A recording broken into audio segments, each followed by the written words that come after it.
Thanks again for joining me today for our transmission today about working with spirit guides. So, one of the things that we are doing as individuals on a massive scale right now, and also one of the things that's happening in our greater community, is we are beginning to balance the ego and the higher self once again. So, at one point in our evolution, we were pretty in tune with the earth. We were somewhat conscious. And then we began to separate, to explore and learn a lot of things, and maybe make some mistakes in the process. And now we're beginning to integrate that knowledge and blend it back with our innate sense of being one with the earth again, with the consciousness that we've gained in the process.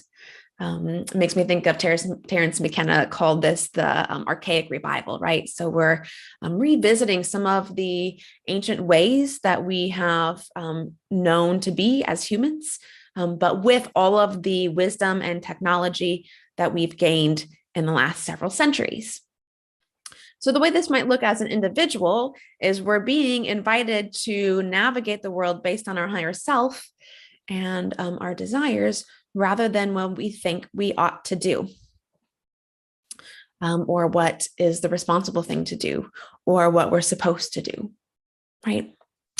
And so it's an edge that a lot of us are walking and learning to listen and respond and not override our actual inner knowing and what life is actually wanting to move through us in our lives. So I want to share my relationship with spirit guides just to kind of demonstrate what this can look like, because sometimes you hear practitioners or healers or spiritual people talk about their guides like they're literally like on their shoulder telling them what to do. And some people have relationships like that with the guides.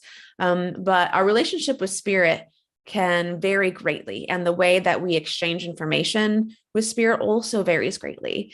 So what happens to a lot of people is they think because they're not experiencing it like that, like in this really literal, direct way, that they can't do it or they're doing something wrong.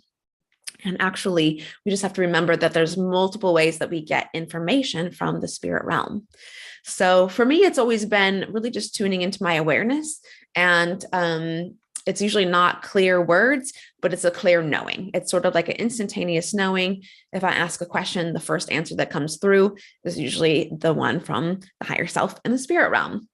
And then the few answers after that are coming from the ego that's trying to do what historically seems like the safest thing to do, right? But we're training our ego to take a back seat and support the higher vision we have and the vision and relationship we have with our higher self and our spirit guides. So I'm sharing this today for a few reasons. One, to demonstrate again how this can look and the range that this shows up in our lives. Because you aren't doing anything wrong if you don't have this kind of literal direct experience. And it's also important to know how your communication with the spirit realm shows up so that you can tune into the actual messages. So earlier this summer, actually, let me back up. A year ago, more than a year ago, I started working with the possibility of taking on a medicine name. And I really didn't want to. I had a lot of judgments around what that would mean, what that would look like. I didn't want to be like everybody else who thinks they're spiritual and changes their name. The name itself can be kind of tricky to navigate in society, but mostly I didn't want to make it look like I was showing off or trying to do a thing. And what I got was this nudge that was like, say this is your name. So it began my over a year-long journey with feeling into this. A lot of the spirit guides that I work with are animals, and a lot of them are birds. So my whole life, actually, I've had a big relationship with birds. I work with a lot of different animal totems that are birds. A lot of my friends have called me Katy Bird or Bird Girl. And so this has kind of always been a theme in my life. And then this summer, I was noticing that I was starting to court sort of stepping into the next version of myself. It felt like there was a lot of the old me that was trying to be let go and a new me that was being called in. And if you know me, you also know that I work with dreams a lot. And one day in my dream, I actually had this experience of there was like a house that I was in and there was a big fire. And so in my dream, I went into this room and laid down in front of this glass window. And then in my dream, a phoenix flew down and landed right in front of the window. And then my waking self, still asleep, reached my hands out in my sleep and in my dream at the same time and pulled this phoenix from the dream realm into our 3D reality and into me. And so that was quite a profound experience for me. One, I had never really been drawn to working with a phoenix, and really resonated with it a lot. Like, I get it. Like, yeah, you burn things down, you rise back up, blah, blah, blah. And I thought that it was sort of one of those guides that people, like, everybody claims and people love to claim. And so I sort of had this same theme with taking on my name of, I don't want it to look like a certain thing, and what my judgments were around other people that do that. And so what this started was my relationship with the phoenix, and actually learning that what was happening in my personal life and in my business was I really was being called to not necessarily burn everything down, but finish this last piece from my old life and tie up some loose ends and change some things in my business and move forward on my next layer of listening to my higher self and listening to guides instead of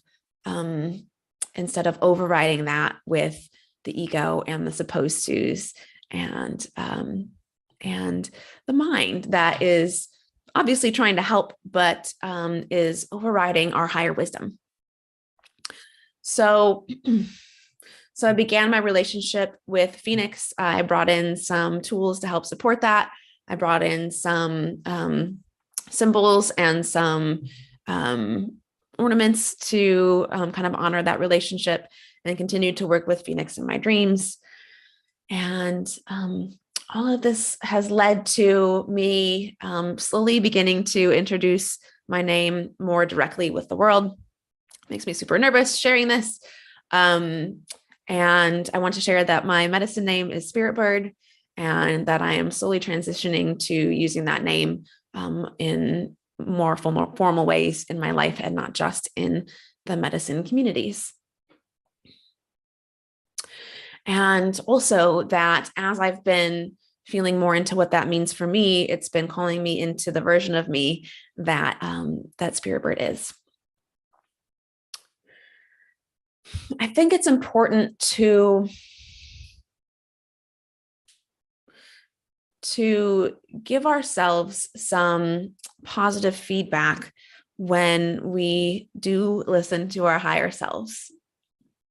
A lot of times the ego takes the stage, or we end up having this is what happens a lot in the spiritual community, is there's sort of a fight with the ego, where it's like the ego is bad and we're actually trying to not do the ego, and we were trying to get rid of it. But of course, the ego isn't bad. It serves a really important purpose. And besides keeping us safe in the past, the ego and the mind are both really valuable tools for navigating real life situations. And so what we want to do is not get rid of the ego or make it bad or punish ourselves when we do choose the ego, but get clear about what our higher self is saying and what our spirit guides are saying, and follow those clues and use our mind to support where it is that we want to go with that, and where we want our relationship to go with our guides, instead of overriding. I'm not really sure what sharing this is doing for me or where I'm going with it, other than I am actively calling myself up to this next version of myself. I'm up-leveling my work. I'm up-leveling my program. And I'm developing new relationships with new guides all of the time. So I wanted to share that story with you and my journey with that with you. Of course, if you are a healer or a coach and you are ready to use the spiritual gifts that you know you have in a way that is really powerful and helps others, and you're curious about shamanism and want to learn more about shamanic healing, healing yourself and healing others, I'd love to invite you to my live online workshop. It's the Path of the Shamanic Healer. We'll be doing a live shamanic journey together then, as well as sharing a transmission with you around the 4 core permission blocks on the healer's path and how to move through those. It's a really powerful event, and I would love to see you there.